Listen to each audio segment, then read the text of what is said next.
সব টাকারই তো মাছ কিনে ফেললেন, এবার আমার কলা কিভাবে কিনবেন?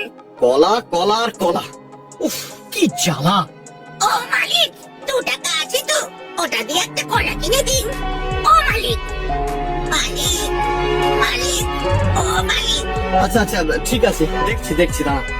আরে ধামাকা লটারি, ধামাকা লটারি, 2 টাকায় জিতে নিন 2 লাখ টাকা, ধামাকা ধামাকা।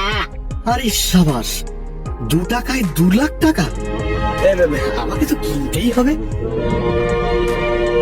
দাদা, একটা ভালো দেখে লটারির টিকিট কিন্তু জয় বজরং বলি, একটা লটারি লাগিয়ে দাও। আমি তোমার দুধকে রোজ কলা খাওয়াবো। এই নিন দাদা, কালকে সকালবেলায় খবরের কাগজে বিজেতার নাম বেরিয়ে যাবে, ঠিক আছে? আরে লটারি নিন, 2 টাকায় 2 লাখ, লটারি লটারি।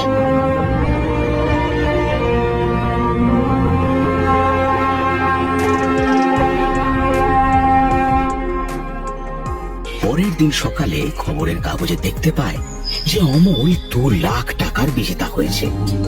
আনন্দে নিজেকে আর ঠিক রাখতে পারে না অমল, আর বারবার তখন সে বাঁদরকে বলতে থাকে, দেখলি তো, কালকে যদি তোর জন্য কলা কিনে দিতাম তাহলে আমার 2 লক্ষ টাকা জেতাই হতো না।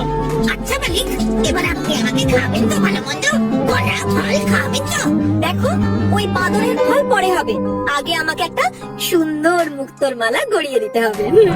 ঠিক আছে গিন্নি, ঠিক আছে, আমি তোমাকে সুন্দর মুক্তোর মালাই বানিয়ে দেবো।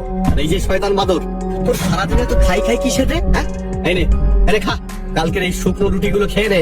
মালিক, আপনি আমার সাথে এভাবে দুর্ব্যবহার করছেন, আমাকে কোনোদিনও ভালোভাবে খেতেও দেন না, উপরন্তু আমার নাচ দেখিয়ে এই রোজগার করে। যা হয়েছে হয়েছে, তোকে আর আমার দরকার নেই।